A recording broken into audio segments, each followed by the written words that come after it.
하나님께서는 이스라엘 백성들에게 계속적으로 심판과 구원의 메시지를 전하셨습니다.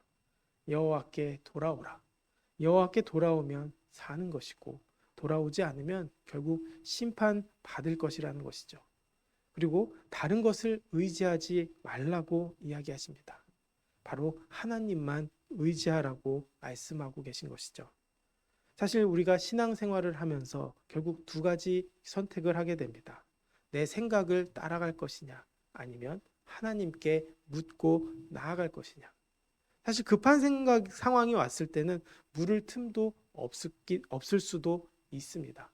그럼에도 불구하고 그 어려운 상황 속에서도 하나님을 찾을 것이냐, 물을 것이냐, 순종할 것이냐, 아니면 그 반대의 길을 선택할 것이냐. 이 두 가지 갈림길에서 결국 하나님께서는 주님을 찾고 따라가라는 것이죠. 이것이 무엇입니까? 내가 의지하는 곳이 어디에 있느냐. 이것이 내 삶에 판단되고 결정되는 순간이기 때문입니다. 하나님께서는 지금 아수르에 계속적으로 고통받고 있는 이스라엘 백성들에게 말씀하십니다. 누구를 의지할 것이냐, 누구를 바라볼 것이냐. 문제는 이스라엘 백성들마저도 이러한 경고의 메시지 앞에서도 애굽을 의지하고 있었다는 것이죠. 애굽을 의지하는 이 상황 속에서도 하나님께서는 말씀하고 계십니다. 결국 하나님께서 건져낸 곳이 애굽인데 자신들이 어렵다는 이유로 다시 그 애굽을 바라보고 있는 모습을 통해서 다시 하나님께서는 말씀하는 것이죠. 애굽으로 돌아가지 말라. 애굽을 의지하지 말라. 오직 하나님만 바라보라고 말씀하시는 것입니다. 결국 하나님만을 의지하는 것이 사는 길이고 다른 것을 의지하는 순간 결국 무너지는 길이라는 것이죠. 지금 시대에도 하나님께서는 동일하게 말씀하고 계십니다. 내가 어느 편에 설 것이냐 생각할 때 결국 우리는 강대국, 나에게 도움이 될 만한 강대국을 의지합니다. 그럴 때도 하나님께서는 말씀하시는 것이죠. 지금 강대국을 의지하는 것이 아니라 바로 하나님을 의지하라는 것입니다. 결국 하나님을 의지하는 가운데 하나님께서 역사하시고 또 그 어려운 가운데서도 회복시켜 주시기 때문입니다. 이사야서 35장까지 선포된 그 말씀이 바로 여기 있죠. 구원의 예언을 그저 관념적인 말씀에 머무르지 않게 하십니다. 이사야서 36장부터 39장은 결국 그 예언이 역사에 실제적으로 드러나는 모습으로 이야기하고 계십니다. 바로 유다 왕 히스기야 왕 14년 때입니다. 아수르 왕 사네립이 대군을 몰고 옵니다. 그리고 유다의 견고한 성들을 차례대로 함락시킵니다. 그리고 사네립은 라기스에서부터 군대 사령관 랍사게에게 대군을 맡기고 예루살렘에 히스기야에게 보냈고 또 랍사게는 윗못 수도에 있는 세탁자의 밭 큰 길에 서서 유다를 위협하기 시작했습니다. 이에 유다 측에서는 hil기야의 아들이자 왕궁의 책임자인 엘리야김, 서기관 셈나, 또 아삽의 아들인 사관 요아가 협상의 대표로 랍사게 앞에 나아갑니다. 그런데 이 위기의 순간에도 유다가 바라본 것은 바로 다름 아닌 애굽이었습니다. 하나님은 일찍이 이스라엘의 종살이하던 애굽에서 그들을 건지시며 또 회복시키셨습니다. 그런데 그들은 그 위기에 처하자 다시 종살이하던 그 땅을 바라보게 되었습니다. 사실 우리가 역사의 순환을 보아도 그렇지 않습니까? 수많은 수모와 어려움을 겪을 때가 많았습니다. 특히 중국에 우리가 수모를 많이 겪었죠. 그럼에도 불구하고 다시 중국에 의지하려 했던 민족의 역사를 보면 우리도 닮아 있다는 것을 느낍니다. 또 마찬가지죠. 어느 강대국, 일본에 우리가 기대거나 또 미국에 기댈 때가 많습니다. 그러나 그런 상황 속에서도 결국 세상에 기대는 것이 아니라 바로 하나님께 기대야 한다는 것이죠. 이 역사를 우리가 깨닫지 못하면 또 이 흐름을 알지 못하면 계속 부끄러운 역사가 되풀이될 수밖에 없다는 것을 보게 됩니다. 사실 히스기야의 상황은 어떻습니까?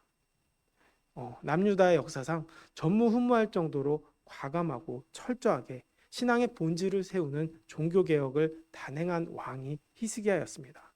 하나님께서 가장 기뻐하실 왕 중에 한 명이었고 그렇기 때문에 사실 히스기야 시대는 굉장히 화려한 삶을 추구하는 상황이 될 수 있었습니다. 하나님께서 보호하시고 지켜주시고 또 하나님께서 회복시켜 주시는 나라가 될 수 있었던 것이죠. 어떻게 보면 믿음을 따라갔더니 은혜를 받았더라 하는 상황을 우리는 기대할 수 있었지만 결국 히스기야는 어려움을 겪게 되었다는 것입니다. 결국 하나님의 뜻을 따라가도 어려움을 겪을 수 있다는 것을 우리는 알게 되는 것이죠. 그럼에도 불구하고 전국에 퍼져 있던 산당들을 그는 제거합니다. 수많은 고관들의 반대가 있을 것을 우리는 생각해 봅니다. 그럼에도 불구하고 주상을 깨뜨리고 또 아세라 목상을 찍어버렸습니다. 그리고 모세 시대에 놋뱀을 우상처럼 여기며 분향하던 자들에게도 결국 가차없이 부수었던 사람이 바로 히스기야였습니다. 이렇듯 히스기야는 하나님을 굳게 의지하고 또 온전히 하나님과 연합하는 길을 선택하며 계명을 철저하게 지켜나갔습니다.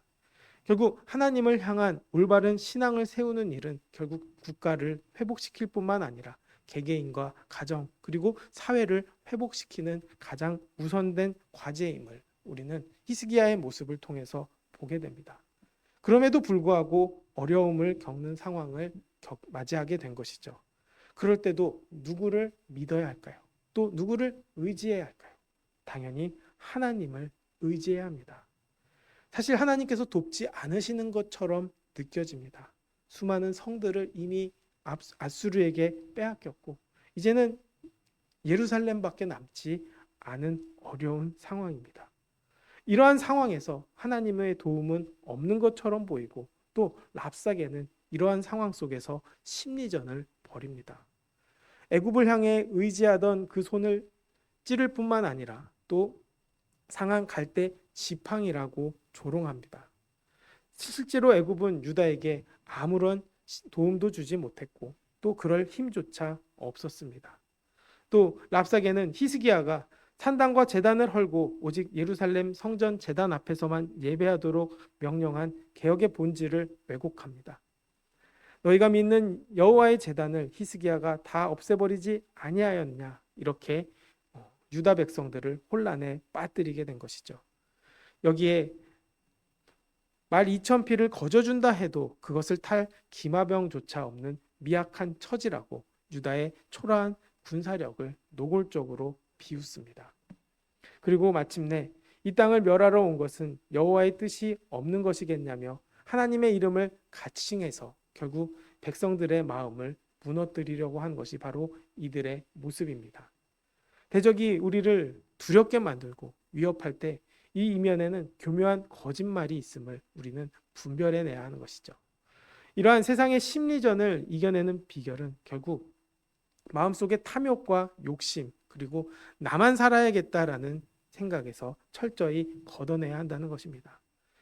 신앙 공동체가 결국 하나님의 뜻을 위해 함께 죽기로 결단할 때 비로소 세상의 두려움으로부터 온전히 자유로워질 수 있는 것이죠. 유다 관리들은 성벽 아래 백성들이 알아듣지 못하도록 외교 관례용 아람 방언으로 말해달라고 애원하지만 랍사게는 단호히 이것을 거절하고 오히려 성벽 위에 백성들이 알아들을 수 있도록 유다 방언 히브리어로 크게 외쳐 그들에게 극심한 수치심과 공포를 퍼뜨리게 됩니다. 그리고 그 공포 뒤에 어김없이 거짓 안전을 약속합니다. 세상에 먼저 우리에게 이야기하는 것이죠. 우리는 어떤 기준으로 살 것이냐? 결국 세상의 기준으로 사는 것이 사는 법이다. 힘의 논리로 따라가는 것이 사는 길이다. 어떻게 우리가 돈 없이 살 것인가? 다 잃으면 아무것도 남지 않는 것 아닌가라는 두려움을 통해 자극하는 것이죠. 그렇게 두려움에 사로잡히게 만든 다음에 항복하고 나올 때 결국 포도와 무화과를 먹고 또 우물의 단물을 마시게 해주겠다며 달콤한 타협안을 내밀게 됩니다. 지금 이 시대도 마찬가지죠. 결국 하나님을 믿는 자들에게 본질적인 신앙의 과제 역시 이 재물에 내가 휩쓸리느냐, 휩쓸리지 않느냐. 내 안전에 더 우선을 둘 것이냐, 하나님께서 주시는 평안에 집중할 것이냐. 우리는 이 두 가지를 늘 결정해야 하는 상황에 놓일 때 우리는 어디를 가겠습니까? 결국 하나님의 뜻을 따라가야 한다는 것입니다. 왜냐하면 하나님을 따라가지 않으면 결국 그 다른 것들에게 내 영혼을 팔고 또 내가 무릎 꿇고 사는 길이기 때문입니다. 그런 사람들은 결국 심판에 자유롭지 않습니다. 또 결국 그것을 신격화할 때가 많다는 것이죠. 돈을 신격화해서 섬기게 되면 사실 많이 가져도 불안합니다. 또 없어도 불안합니다. 사실상 여기에 사로잡혀서 진정한 참된 평안과 평강을 누릴 수 없게 되는 것이죠. 결국 예수님 그리고 하나님만 의지할 때 하나님께서는 그 안에서 자유를 허락하시고 회복을 허락하십니다. 그리고 두려워하지 않습니다. 그리고 내 몸을 움츠리지도 않습니다. 하나님께서 나와 함께 하신다라는 확신이 있다면 기꺼이 그 안전지대조차도 뚫고 나와 하나님과 함께 세상 속에서 믿음의 놀라운 도전을 할 수 있는 삶을 누리게 되는 것이죠. 이것이 바로 영적인 자유입니다. 내가 세상에 휩쓸리는 삶이 아니라 바로 하나님을 의지하는 삶, 또 하나님을 바라보는 삶, 그리고 하나님의 역사 가운데 살아가는 삶을 살아가게 되는 것이죠. 이것을 결단해도 사실 세상은 또다시 괴롭힙니다. 또다시 유혹합니다. 랍사게는 하막과 아르박과 스발라임과 사마리아 신들 가운데 그 어느 것도 아수르의 손에서 자기 나라를 구원해내지 못했다라는 전례를 열거하며 하나님 역시 예루살렘을 지켜내지 못할 것이라며 전능하신 하나님을 극도로 깎아내렸다는 것이죠. 그러나 이 모든 조롱과 협박이 결국 성내는 소란 가운데서도 하나님께서는 아무 대꾸도 하지 않게 하셨습니다.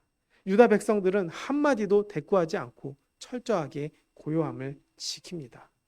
이는 대적의 조롱에 잠잠하며 대답하지 말라는 히스기야 왕의 사전 지침이었습니다. 동시에 이것은 영적으로도 탁월한 협상 전략이기도 했습니다.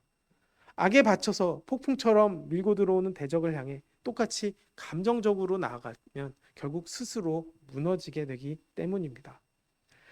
태산과 안방 같은 거룩한 침묵을 지킬 때 비로소 영적인 흐름은 전세가 급격하게 바뀌게 되는 것을 우리는 다음 장을 보며 알게 되는 것이죠.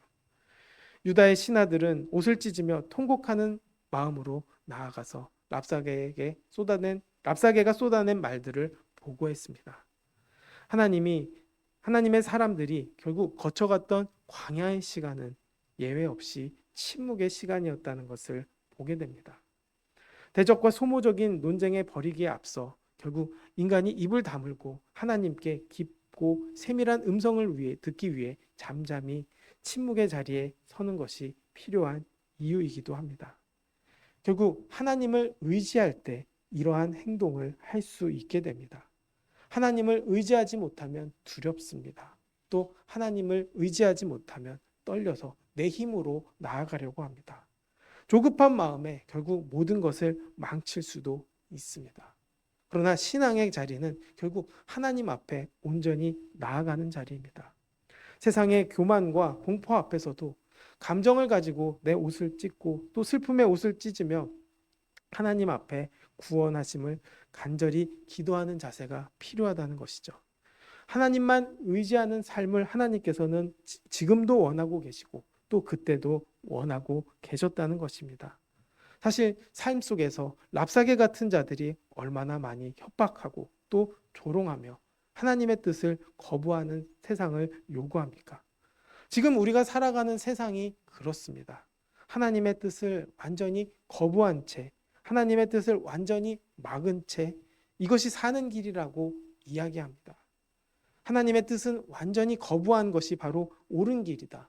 그리고 내가 진짜 사는 길이다. 그리고 돈과 힘이 우선이다라고 이야기하는 것이 바로 이 세상의 논리입니다.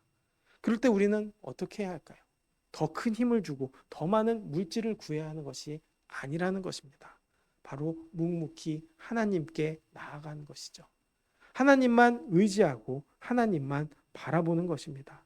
그리고 내 마음을 온전히 돌이켜 하나님께 나아갈 때 결국 하나님께서는 이 어려움 가운데서도 회복의 역사를 허락하시고 보호하심도 허락하신다는 것입니다. 사실상 세상은 교회를 비난하고 또 교회를 비판합니다. 그럼에도 불구하고 교회조차도 사실 자성의 능력이 많이 떨어졌습니다.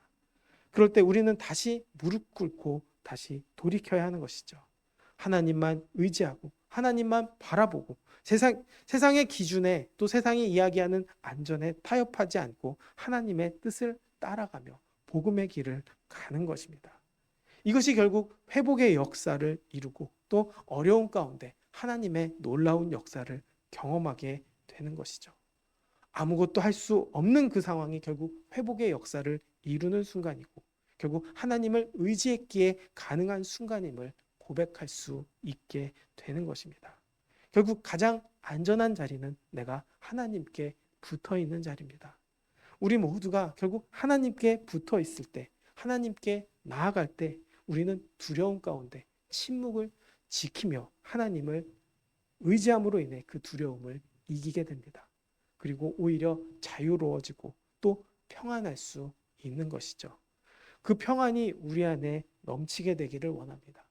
결국 우리는 세상의 풍파와 어려움을 겪지만 하나님께 나아갈 때 하나님께서는 회복시켜 주십니다. 또 하나님만 의지할 때 하나님께서 역사하십니다. 우리는 잠잠히 지켜보고 하나님의 놀라운 역사를 구하게 되는 것이죠. 오늘 하루도 그 하나님 의지할 수 있게 되기를 원합니다. 그리고 다른 것 바라보지 않고 하나님만 바라보며 기도하게 되기를 원합니다. 그리고 그 기도 가운데 놀라운 역사를 이루실 하나님을 기대하며 믿음으로 승리하는 우리 모두가 되기를 주님의 이름으로 축원합니다.